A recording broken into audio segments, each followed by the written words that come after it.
आज अगर आप ये कहानी सुन रहे हैं तो हो सकता है आपने कभी किसी गरीब की मदद की हो, और अगर नहीं की तो शायद ये कहानी आपके दिल के किसी कोने को हिला दे। उस अस्पताल के कमरे में उस दिन बहुत अजीब सी खामोशी थी। ना कोई रोना, ना कोई शोर, बस मशीनों की हल्की बीप बीप। और उसी बिस्तर पर लेटी थी सिया कपूर, जिसके पास दौलत थी, नाम था, रुतबा था, लेकिन अब वक्त नहीं था। डॉक्टर ने बाहर निकलते हुए बस इतना कहा था, अब ज्यादा समय नहीं है। और उस एक लाइन ने सामने खड़े आदमी की पूरी दुनिया रोक दी थी। उस आदमी का नाम था मोहन। वही आदमी जिसे लोग सिर्फ ड्राइवर कहते थे। वही आदमी जो हर सुबह गाड़ी साफ करता। वही आदमी जो कभी सामने बैठने की हिम्मत नहीं करता था। लेकिन आज वही आदमी उस लड़की के सबसे पास बैठा था, क्योंकि अब रिश्ते पैसे से नहीं, सिर्फ इंसानियत से तय हो रहे थे। सिया ने धीरे धीरे आंखें खोली। चेहरा कमजोर था, होंठ सूखे थे, लेकिन आंखों में एक अजीब सी शांति थी। उसने मोहन को देखा और हल्की सी मुस्कान के साथ कहा, मोहन, अगर जिंदगी इतनी छोटी थी तो भगवान ने मुझे तुमसे मिलवाया ही क्यों? मोहन की आंखें भर आईं, लेकिन आवाज को मजबूत रखते हुए उसने कहा, शायद इसलिए मैडम, ताकि आप मुझे इंसानियत सिखा सकें और मैं आपको बिना शर्त साथ निभाना। सिया ने उसका हाथ थामा, जैसे किसी डूबते इंसान को किनारा मिल गया हो। मोहन, मेरे अकाउंट में 1 करोड़ रुपए हैं। मोहन चौंक गया। मैडम, ये आप क्या कह रही है? सिया ने बहुत शांति से कहा, ये पैसे मेरे नहीं हैं, ये उन लोगों के हैं जिनकी किस्मत ने कभी उन्हें अमीर बनने का मौका नहीं दिया। उसकी सांसें अब धीमी हो रही थी, लेकिन शब्दों में ताकत थी। मैं चाहती हूं, मेरे बाद अगर किसी मां को इलाज के पैसे ना हो, अगर किसी बच्चे की सांस पैसों की वजह से रुक जाए, तो ये पैसा उनकी ढाल बने। मोहन का गला भर आया। वो कुछ बोल नहीं पाया, बस कांपते हाथों से वो चेक थाम लिया। सिया ने आखिरी बार मुस्कुराकर कहा, मोहन, अगर कभी लगे कि इंसानियत मर रही है तो याद रखना, मैं इसी में जिंदा रहूंगी। और फिर जैसे किसी ने दीपक की लौ को हवा में नहीं बुझाया, बस आसमान की तरफ भेज दिया हो। कमरे में सन्नाटा था। मशीन की बीप एक सीधी लाइन बन चुकी थी। मोहन वही बैठा रहा, ना चीखा, ना टूटा। बस एक आदमी था, जो उस पल अमीर भी था और सबसे ज्यादा गरीब भी। लेकिन यह कहानी यहां खत्म नहीं होती, क्योंकि जिस इंसान को दुनिया ड्राइवर कहती थी, अब उसके कंधों पर एक लड़की का सपना था। और यहीं से असल कहानी शुरू होती है। अब जरा पीछे चलते हैं, कुछ महीने पहले राघवपुर शहर की सड़कों पर। शाम के 5 बज चुके थे। हर तरफ गाड़ियों का शोर, लोगों की भागदौड़, और उसी भीड़ में एक चमचमाती काली कार। पीछे की सीट पर बैठी थी सिया कपूर, शहर के सबसे बड़े बिजनेसमैन अमित कपूर की इकलौती बेटी। हाथ में महंगा फोन, कानों में ईयरफोन, और आंखों में वही खालीपन जो अक्सर उन लोगों की आंखों में होता है जिनके पास सब कुछ होता है, लेकिन महसूस करने के लिए कुछ नहीं। ड्राइवर की सीट पर बैठा था मोहन। साधारण कपड़े, सादा चेहरा, और आंखों में एक अजीब सी विनम्रता। सिग्नल पर गाड़ी रुकी। मोहन ने शीशा थोड़ा नीचे किया ताकि हवा आ सके। पीछे से आवाज आई, शीशा बंद करो, बाल खराब हो रहे हैं। मोहन ने बिना कुछ कहे शीशा बंद कर दिया। वो जवाब नहीं था, वो उसकी आदत थी। तभी सिग्नल हरा हुआ। बारिश की हल्की बूंदें गिरने लगी, और उसी पल सामने से एक छोटा बच्चा सड़क पार करने के लिए दौड़ पड़ा। मोहन ने पूरी ताकत से ब्रेक मारा, लेकिन सड़क फिसलन भरी थी। और फिर एक जोरदार टक्कर। सब कुछ थम गया। यहीं से किस्मत ने 2 जिंदगियों को एक दूसरे से बांध दिया। लेकिन उस वक्त किसी को नहीं पता था कि ये टक्कर सिर्फ गाड़ी की नहीं थी। ये टक्कर अमीरी और इंसानियत की थी। और आगे क्या हुआ, वही इस कहानी की जान है। ठीक है, सांस थाम लीजिए, क्योंकि अब कहानी उस मोड़ पर जा रही है जहां इंसान की औकात नहीं, उसका दिल पहचाना जाता है। टक्कर के बाद कुछ पल ऐसे थे जैसे पूरी दुनिया रुक गई हो। बारिश की बूंदें अब तेज हो चुकी थी। कांच पर गिरती हर बूंद किस्मत की तरह अनिश्चित लग रही थी। मोहन का सिर आगे स्टीयरिंग से टकराया था। माथे से खून बह रहा था। आंखों के सामने अंधेरा छा रहा था। लेकिन उसी हालत में वो पीछे मुड़ा। पीछे की सीट पर सिया बेसुध पड़ी थी। उस पल मोहन ने अपने दर्द के बारे में नहीं सोचा, नौकरी के बारे में नहीं सोचा, यहां तक कि अपनी जिंदगी के बारे में भी नहीं सोचा। उसने बस एक ही बात सोची, अगर इसे कुछ हो गया तो मैं खुद को कभी माफ नहीं कर पाऊंगा। उसने दर्द से कराहते हुए दरवाजा खोला, बारिश में भीगता हुआ सिया को गोद में उठाया और सड़क की तरफ दौड़ पड़ा। मैडम, आंखें खोलिए, प्लीज कुछ बोलिए। उसकी आवाज कांप रही थी, लेकिन हाथ मजबूत थे। लोग इकट्ठा हो गए। किसी ने एम्बुलेंस बुलाने के लिए फोन किया, किसी ने पानी दिया। डॉक्टर पहुंचे। डॉक्टर ने मोहन की हालत देखी और कहा, पहले तुम्हें ले जाना होगा, तुम्हारा काफी खून बह चुका है। मोहन ने सिर हिलाया, बहुत शांति से बोला, पहले इन्हें ले जाइए साहब, ये मेरे मालिक की बेटी है। डॉक्टर ने कहा, लेकिन तुम्हारी हालत। मोहन हल्का सा मुस्कुराया, इनकी सांस चलती रहे, मेरा क्या है, मैं तो रोज लड़ता हूं। उस मुस्कान में कोई हीरोपंती नहीं थी, बस इंसानियत थी। अस्पताल के सफेद कमरे में जब सिया को होश आया तो सबसे पहले उसकी नजर सामने कुर्सी पर बैठे उसी आदमी पर पड़ी जिसे वो रोज बस ड्राइवर कहती थी। मोहन की आंखों में नींद नहीं थी, माथे पर पट्टी बंधी थी, लेकिन चेहरे पर सुकून था। सिया ने पहली बार उसे ध्यान से देखा। वो नौकर नहीं लग रहा था, वो किसी योद्धा जैसा लग रहा था, जो बिना ढाल के किसी और की जान की रक्षा कर रहा हो। उसने धीमी आवाज में पूछा, तुम्हें भी चोट लगी है? मोहन ने हल्के से मुस्कुराकर कहा, बस छोटी सी खरोंच है मैडम, भगवान का शुक्र है आप ठीक है। तुम्हें डर नहीं लगा? सिया ने पूछा। मोहन ने कुछ पल चुप रहकर कहा, डर तो बहुत लगा मैडम, लेकिन अगर आपको कुछ हो जाता तो मैं जिंदगी भर खुद से नजर नहीं मिला पाता। उस रात सिया बहुत देर तक अस्पताल के कमरे की छत को देखती रही। हर बार आंख बंद करती तो वही आवाज गूंजती, अगर आपको कुछ हो जाता तो मैं खुद को माफ नहीं कर पाता। वो सोचती रही, जिस इंसान के पास नाम नहीं, पैसा नहीं, सत्ता नहीं, उसके पास इतनी दुआ कैसे हो सकती है? अगले दिन जब वो घर लौटी तो ड्राइंग रूम में उसके पिता अमित कपूर अखबार पढ़ रहे थे।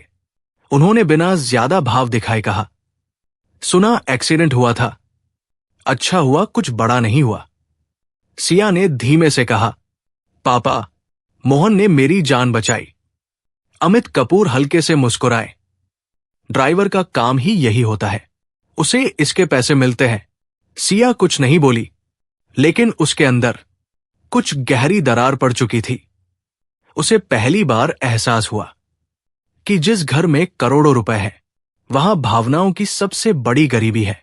कुछ दिन बाद जब वो फिर ऑफिस जाने लगी तो मोहन हमेशा की तरह सुबह बहुत पहले आ चुका था। आंखें लाल थी, चेहरा थका हुआ था। इतनी सुबह क्यों आ जाते हो? सिया ने पूछा।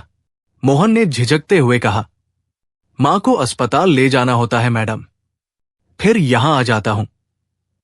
तुम्हारी मां बीमार है? सिया ने पूछा। हां मैडम, किडनी फेल है, हर हफ्ते डायलिसिस होता है। सिया ने देखा, ये आदमी जो उसकी जान के लिए खड़ा था, वो अपनी मां की जान के लिए रोज टूटता होगा। तुम्हें थकान नहीं होती? उसने पूछा। मोहन ने वही पुरानी मुस्कान ओढ़ ली। थकान तब होती है मैडम, जब इंसान उम्मीद छोड़ दे। मैं तो मां की सांसों के साथ अपनी सांस जोड़कर जीता हूं। उस रात सिया देर तक बालकनी में खड़ी रही। पहली बार उसे लगा कि जिसके पास कुछ नहीं, उसके अंदर सबसे ज्यादा ताकत होती है। और वहीं उसके दिल में एक सवाल जन्म ले चुका था। क्या इंसान की कीमत उसके बैंक बैलेंस से तय होती है या उसके दिल से? और इसी सवाल का जवाब उसे मोहन के घर जाकर मिलने वाला था। लेकिन वहां जो उसने देखा वो उसकी सोच से भी आगे था। सिया ने उस दिन बिना किसी को बताए मोहन के घर जाने का फैसला किया। कोई बड़ी गाड़ी नहीं, कोई सिक्योरिटी नहीं, बस एक साधारण सा दुपट्टा और मन में ढेर सारे सवाल। गाड़ी शहर के पुराने हिस्से में रुकी, जहां सड़कें संकरी थी, दीवारें टूटी हुई थी और हवा में गरीबी की एक अजीब सी गंध थी, जो नाक से नहीं सीधे दिल में उतरती है। सिया गाड़ी से उतरी और चारों तरफ देखा। यही वो दुनिया थी जहां मोहन हर रात लौटता था। यही वो जगह थी जहां इंसान बिना शिकायत के जीना सीखता है। एक छोटा सा कमरा, दरवाजा आधा टूटा हुआ, अंदर मिट्टी की खुशबू और कोने में एक पुरानी चारपाई। चारपाई पर एक दुबली-पतली औरत लेटी थी। आंखों में कमजोरी थी, लेकिन चेहरे पर ममता। मोहन जैसे ही सिया को देखता है, घबरा जाता है। मैडम, आप यहां? उसकी आवाज में डर था, जैसे उसकी गरीबी कहीं सामने आ गई हो। सिया ने मुस्कुराकर कहा, देखना चाहती थी कि जिसने मेरी जान बचाई उसकी दुनिया कैसी है। चारपाई पर लेटी औरत ने कमजोर हाथ आगे बढ़ाया और सिया का चेहरा छूते हुए बोली, भगवान तुझे खुश रखे बेटी, तू ही तो मेरे मोहन की किस्मत है। सिया की आंखें भर आई। उस पल उसे पहली बार समझ आया कि दुआ कैसी लगती है। वो लौटते वक्त गाड़ी की खिड़की से आसमान को देखती रही।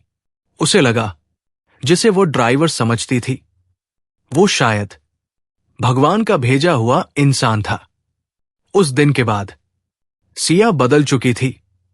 अब सड़कें उसे सिर्फ भीड़ नहीं लगती थी, हर चेहरा उसे एक कहानी लगता था।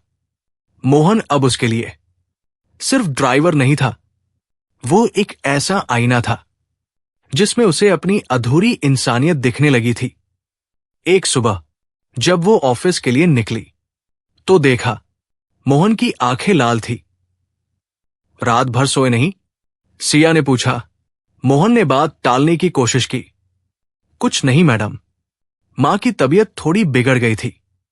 सिया ने पहली बार उसके चेहरे को ध्यान से देखा। आंखों में चिंता थी और होठों पर वही मुस्कान जो दर्द को छुपा लेती है। अगर छुट्टी चाहिए तो ले लो, सिया ने कहा। मोहन ने सिर झुका लिया। नहीं मैडम, काम छोड़ दूं तो मां का इलाज कैसे कराऊंगा? वो दिन भर यही बात सोचती रही। जिस इंसान ने मेरी जिंदगी बचाई, उसकी मां मौत से लड़ रही है और मैं बस चुप बैठी हूं। शाम को उसने हिम्मत करके पूछा, ऑपरेशन का खर्च कितना आएगा?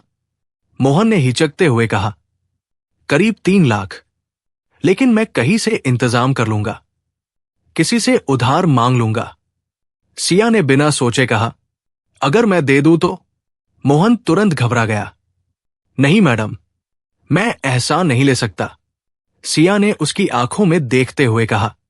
मोहन, कभी कभी इंसानियत में एहसान नहीं होता, बस एक दिल दूसरे दिल की धड़कन सुन लेता है। उस रात सिया ने एक फैसला लिया। वो जानती थी पिता से कहेगी तो पैसे नहीं मिलेंगे, क्योंकि उनके लिए ये बस नौकर का मामला था। अगले दिन उसने अपने गहने बेचे, चुपचाप अस्पताल गई और ऑपरेशन का पूरा खर्च जमा कर दिया। जब मोहन को पता चला तो वो अस्पताल के बाहर सिया के सामने खड़ा रह गया। आपने ये क्यों किया? उसकी आवाज कांप रही थी।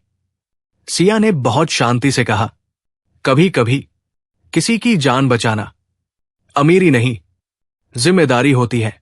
मोहन की आंखों से आंसू बह निकले। मैडम, आपने मेरे भगवान को मुझे वापस लौटा दिया। ऑपरेशन सफल हुआ। कुछ दिनों बाद जब सिया मिलने गई तो मोहन की मां ने उसके हाथ पकड़ लिए।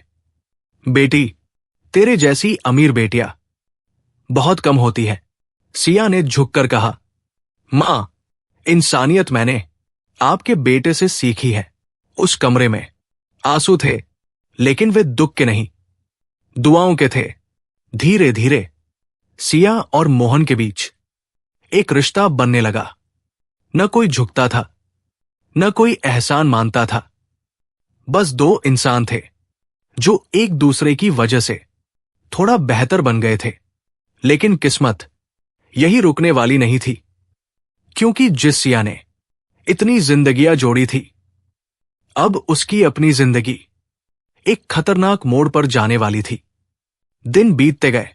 मोहन की मां अब पहले से बेहतर थी। घर में फिर से हल्की सी रौनक लौट आई थी और सिया, वो भी बाहर से सामान्य दिखने लगी थी। लेकिन कुछ चीजें अंदर ही अंदर खामोशी से टूटती रहती हैं। एक दिन सिया रूटीन चेकअप के लिए अस्पताल गई। डॉक्टर ने रिपोर्ट देखी, चेहरा गंभीर हो गया और कुछ पल चुप रहने के बाद कहा, मिस सिया, आपको ब्लड कैंसर है।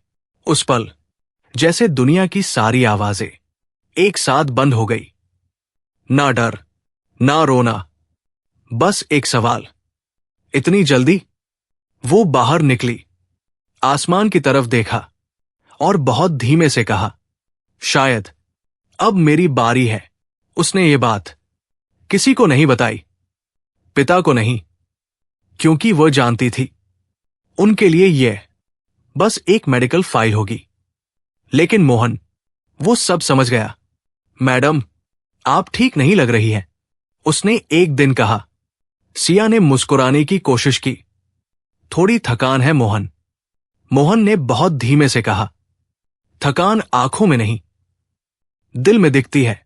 सिया चुप हो गई।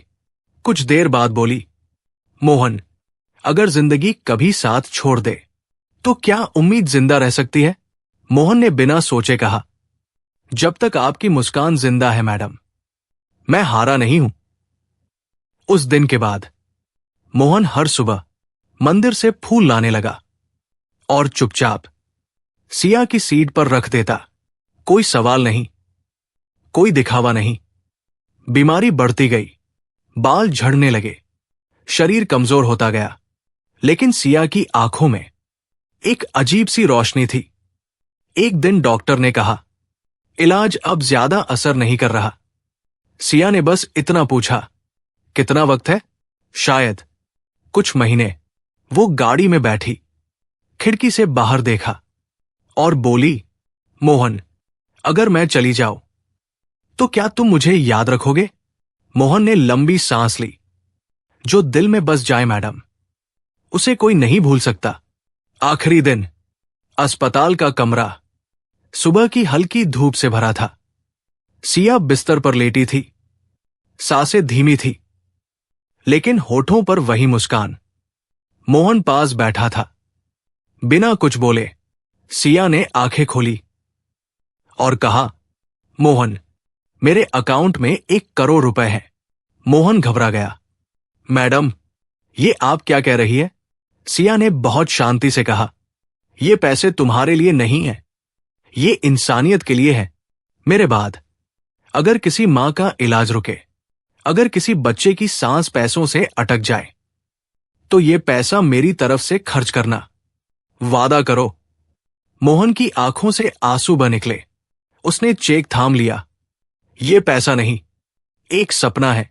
सिया बोली, और फिर उसकी उंगलियां ढीली पड़ गई, सांसें थम गई, मुस्कान रह गई। कुछ महीनों बाद उसी शहर में एक इमारत खड़ी थी। बोर्ड पर लिखा था, सिया सेवा केंद्र, गरीबों के लिए निशुल्क इलाज। नीचे लिखा था, इंसानियत ही सबसे बड़ी अमीरी है। वो वही 1 करोड़ था जो अब सैकड़ों जिंदगियों की सांस बन चुका था। मोहन अब भी वही था, सादा कपड़े, शांत चेहरा। लोग उसे साहब कहते।